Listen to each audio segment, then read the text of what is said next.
Well, good morning, ladies and gentlemen. It is always such a special pleasure to welcome back to the Media Center our five-time Masters champion, Mr. Tiger Woods. Most notably among his green jacket wins was that historic win in 1997 and the comeback of comeback wins in 2019. But last year was also extraordinarily special. Tiger, you came to Augusta, I believe, just 14 months Yeah. after that horrific accident, posting rounds of 71, 74 to play the weekend. Mm-hmm. What an extraordinary accomplishment. Well, thank you. Yeah, and then it got cold. Going forward, sir, Yeah. from your perspective, I know there's healing, more PT, but how would you describe what success and satisfaction on the golf course is going to be in the coming years for you? Well, I think that just the appreciation of being able to play the game. I know I've said this before with prior to my back fusion, I didn't know that I was going to be able to play the game at any kind of level. I was able to do that and come back and play and happen to win a major along the way. Then obviously with the accident, it's been a tough road, and again, it's the appreciation to be able to play this game, and then to be able to come here and play at Augusta National. It's such a special place, and it means so much to me in my heart to be able to come here and play this golf course and just appreciate the memories that I've had here, whether it's in competition or the practice rounds or the stories. There's so much of my life has been here at Augusta National, and again, just so excited to be back here and be able to compete and play. Don, first question, please, sir. Tiger, you've talked about the success this game has given you, especially here. It's also given you a lot of joy over the years, and I guess those are two different things. Mm-hmm. It's harder for you now, obviously. How do you find joy and joyful moments with golf now? Well, I think that it is different. I've always enjoyed the seclusion of practicing and getting ready for events, and then obviously taking what I have done in practice and into game time and be able to display that. It is a lot harder now. I don't play as many tournaments. I don't practice as much as I used to. I'm limited in what I can do. But the joy is different now. I've been able to spend more time with my son, and we were able to create our own little memories out there and to share some of the things that my dad has, what I experienced with my dad. The late night putting or practice sessions that we did at the Navy golf course, I'm doing with my son. And it's incredible, the bonding, the moments that come because of this sport. And so the joy is different. I'm not able to compete and play as many tournaments or do the things I've been able to do over the years, but to be able to still share this game and share some memories and create new memories with my son, and then also pass down some of the things that I've learned. I've learned a lot of things in this game, so to be able to pass that on to him and others has been fantastic. A quick follow-up. When you're playing this course, does it ever cross your mind this could be the last time? Yes, it has. I didn't know. I mean, last year was kind of didn't know if I was going to play again at that time. For some reason, everything kind of came together. And I kind of pushed it a little bit, and I was able to make the cut, which was nice. And I don't know how many more I have in me. So just to be able to appreciate the time that I have here and cherish the memories, but still just look at the golf course and it looks like it's been here for over 100 years and it hadn't changed. Each and every year we come here and everything has changed since I first played here. But it's really neat to be able to come here and play this golf course and see all the past champions and I know more guys on the Champions Tour than I do the regular tour. So to be able to see them again and catch up with these guys it's And again, look at my last couple of days playing with Fred. I mean, it's the best. And we don't get a chance to play very often. I mean, he was like my dad on tour when I first came out here, and be able to see him at 63 years old pumping it out there and having a great time. It's been the best. Joy? Tiger, you've always talked about W whenever we talk to you about tournaments, and you've had so many fantastic achievements across the globe. Where does the made cut last year stand and compare to everything that you have done?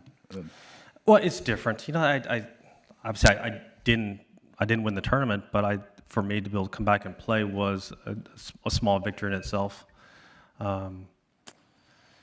Yeah, I still would like to have gotten the W, but I didn't. But I think I got my own smaller version of that to be able to come back and just be able to play.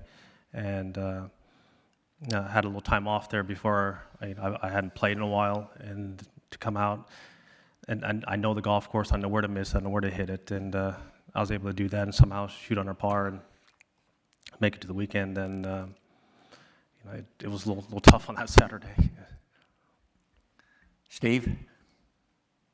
Yeah, Tiger. Yeah. A couple of quick ones. First, when you mentioned about how it got cold last year, have you seen the forecast for this weekend? What do you I've think? seen it, yeah. You weren't heartened by that, I take it, or also there's a short list here of guys who've been able to win back-to-back, and besides the obvious gifts of talent, what's required to do that here, and do you see any of that in Scotty? Yeah, well, I think what has allowed some of us to be able to defend the titles and understanding how to play it. You know, it's very rare that you've seen a guy that was a first-timer that come out and has won. I think it dates back to maybe Craig Stadler, I think. But Scotty knows how to play this golf course. Having Ted on the bag obviously helps a lot. He's been with Bubba for a couple of his wins here. So understanding the golf course, I'm sure he leans on Ted a lot. And Ted understands how to play the golf course. And so I think that the teamwork of player and caddy is so important here because there's so many variables that go on. The lies, the wind, the gust, and the knowledge of the golf course. There's so many things that can happen. And talking through each and every shot, you just don't go up there and say, I have 152 yards, go ahead and hit it. It doesn't really work out that way. For some reason, this golf course, the only level spot there is the tee boxes. And then after that, you couldn't drop a golf course that has more variable winds and more penalties for a shot that is 1 yard off. A shot that is 1 yard could mean 40, 50 feet on a putt. So it's just understanding that, having that patience, and having that knowledge. And you look at the guys who have won back to back. We've all been pretty patient players. Stephen? In the back. Tiger, Rory McIlroy has spoken of the fondness and the relationship and friendship that he has built with you, and has appreciated much of the advice that you have given. As someone who has won the Grand Slam, what would you say to him as he tries to join that exclusive club this week? Well, he will. It's a matter of time. Rory has the talent, he has the game, he has all the tools to win here. It's just a matter of time. It takes, a lot of things have to happen to win at this golf course. A lot of things have to go right. And I think Rory has shown over the years that he's learned how to play this golf course. You just have to understand how to play it. And he's been there. Last year he made a great run, put himself there. But I think that it's just a matter of time, whether it's this year or next or whenever it comes. He will get it done, and he will have the career Grand Slam. It's just that, what year it'll be. It will definitely happen. Jimmy Roberts? Tiger, Rory, speaking of him just in here, and he was talking about how you've still obviously got all the shots and everything, but the mobility. Can you give us a sense of where you are mobility-wise? Yeah, mobility is it's not where I would like it, but it's as I've said here, I've said to you guys before that I'm very lucky to have this leg. It's mine, and so yes, it has been altered and there's some hardware in there, but it's still mine, and it has been tough and it will always be tough. You know, the mobility and endurance and what my leg will do going forward, it will never be the same. I understand that. It's one of the reasons why I can't prepare, I can't play as many tournaments I'd like.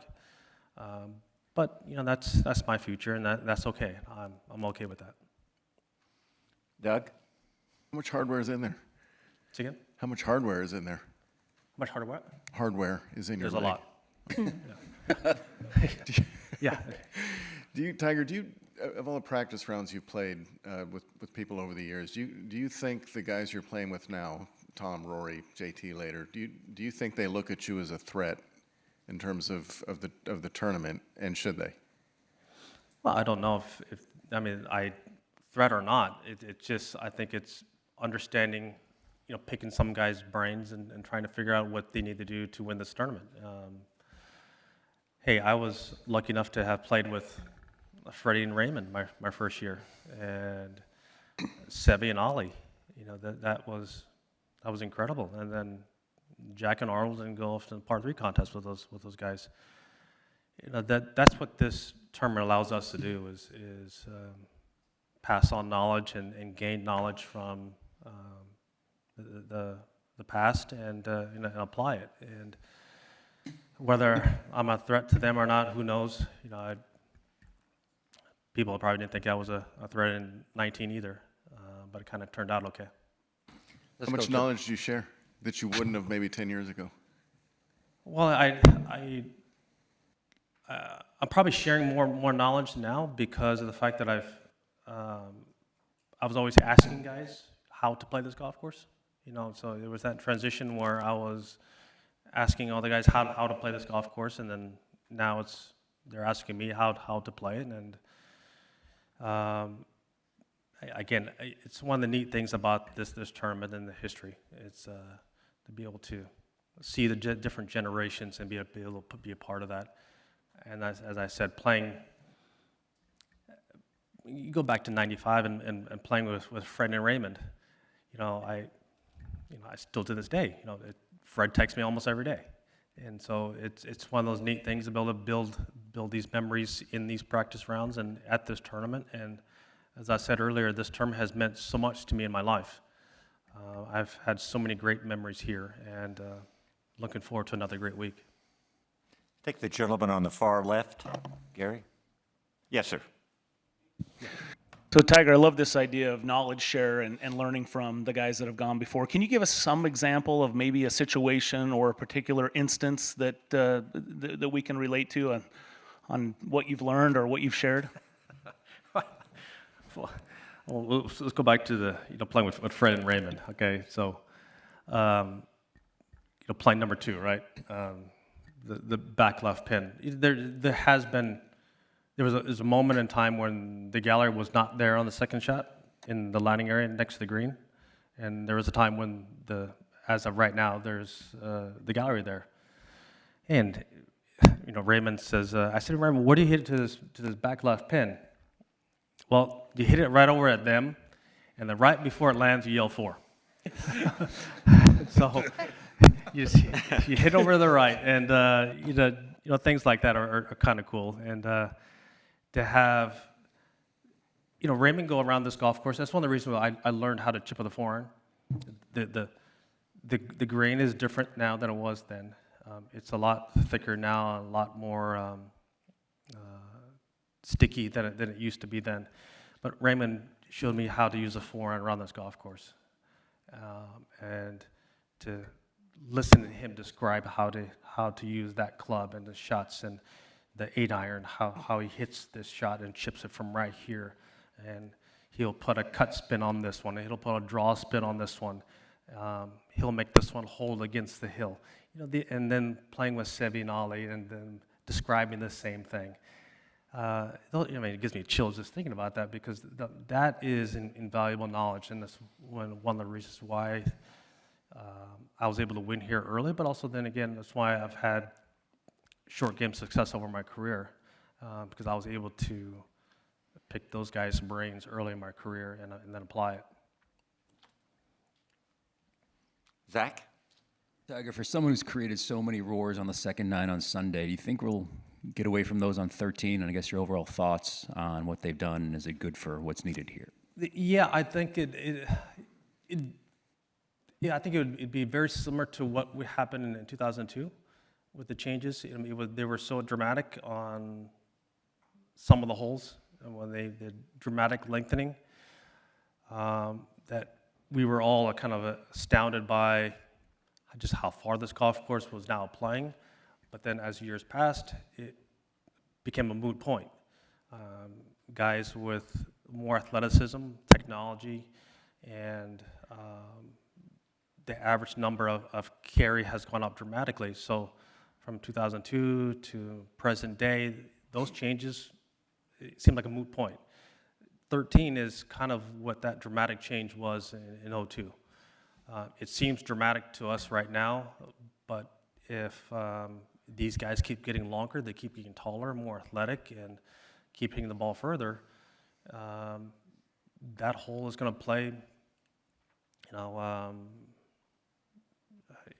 I think with a driver and a mid-iron. But again, I think similar to what in 2002, there was that change there, and like the change at 11, then pushing the hole back at 18. I think there will be less 3s and 7s on 13. There'll be more 4s and 5s. I think that's probably the best way to describe the hole, especially with the forecast coming up here, with the rain and the wind, and if it happens to blow to the north, that's right in our face. So I know they're going to try and push the tee up maybe a little bit, but still, we're not going to be able to hit it around the corner and get it going down there. The days of me hitting a 3-wood and 8-iron there are long gone. Gentleman on the far right. Tiger, this time last year you said that you would definitely not be here unless you thought you had a good chance of winning the tournament. Does that still stand? And accompanied to that, do you feel your physical conditioning, particularly with your leg, can you compare this year to where you were a year ago? Yeah, I think that my game is better than it was last year at this particular time. My endurance is better, but it aches a little bit more than it did last year, just because at that particular time when I came back, I really hadn't pushed it that often, and I had this little window in which I did push it, and I was able to come back. Well, then fast forward, I didn't really play a whole lot afterwards. It took a little bit to recover from the event. I played in February at LA, and then took a little time off before getting ready for this. I just have to be cognizant of how much I can push it. It's like Rory was saying that I can hit a lot of shots, but the difficulty for me is going to be the walking going forward. It is what it is. I wish it could be easier. I got 3 more years where I get a little buggy and be out there with Fred, but until then, no buggy. Daniel? Tiger, this is our first, over here. Yeah, Dean. In the back. Yeah. This is our first time speaking to you since the PGA Tour rolled out its new designated event schedule. And you've said in the past that the record you're most proud of is your consecutive cuts made streak, that you took a lot of pride in that. What is your thought about the direction of the PGA Tour and namely getting rid of the cuts in some of these biggest events? Yeah, I think that there's still some ongoing discussions about some of the designated events and whether or not we're going to have cuts going forward. I'm certainly pushing for my event to have a cut. I think that maybe the player-hosted events may have cuts. These are things that Jack and I are still discussing, with Jay and the board and the tour and the rest of the guys. That still is in flux. I still think that there needs to be, a penalty for not playing well, and to have that. Every event shouldn't be always guaranteed to 72 holes. I think that there should be a cut there, but we're trying to figure that out, and what designated events those are going to be, how many are there going to be. That's still ongoing, but that conversation is certainly being had. Ann? Hey, Tiger. What has been the key to your overcoming adversity through the years, would you say? Stubbornness. Yeah, you guys have seen me. I'm a little bit on the stubborn side, so I believe in hard work. I believe in getting out there and getting out of what you put into it. And I've worked very hard throughout my career and in my craft. I've always loved it, and I've certainly had my share of adversities physically, and have had multiple surgeries, and I've had to come back and work through that. And those were tough. They're never easy, but I think just the overall desire to win has always been there, and I've always worked at it and believed in what I could do, and I've been stubborn and driven to come back and be able to play at a high level, and I think that has shown throughout my career. One of the reasons why I was able to, like I was telling Dee, how many cuts I've been able to make in a row, how many tournaments I've been able to win over the course of my career, and that's just hanging in there and fighting on each and every shot. It means something. Each and every shot means something. Alan? Tiger over here. XL Sports Management has no live clients, and I'm wondering if you have an influence on that. I do not know. I certainly have had my opinion with Steiny and the company, but that's about XL and what they want to do. I do not have any direct influence over that. Direct? Indirect influence? I have my opinions, yes. Let's go forward. Bob Herrig? Tiger, the other thing that's gone down since we last saw you is the RNA and the USGA proposal on the golf ball. And, some of your peers have been very much against it, a few not, but obviously there's been some outspoken comments about it. Just curious where you stand, and also how would it impact you right now? Like, what would that do when you were if you were hitting that golf ball now? Well, I have always been an advocate of rolling if you're going to do anything to the equipment, I don't think that you can change the size of the heads anymore, just because there's so many out there. But I still think that it's very much like baseball with aluminum bats and wooden bats. You can have a difference in the golf ball, and tennis has the same thing. You go to different events, they have different balls. The public doesn't really know that, but the players do. I've been of the position if you play in a pro event, or you have a P next to your name, you should be playing a pro ball. Now, that was my opinion on it.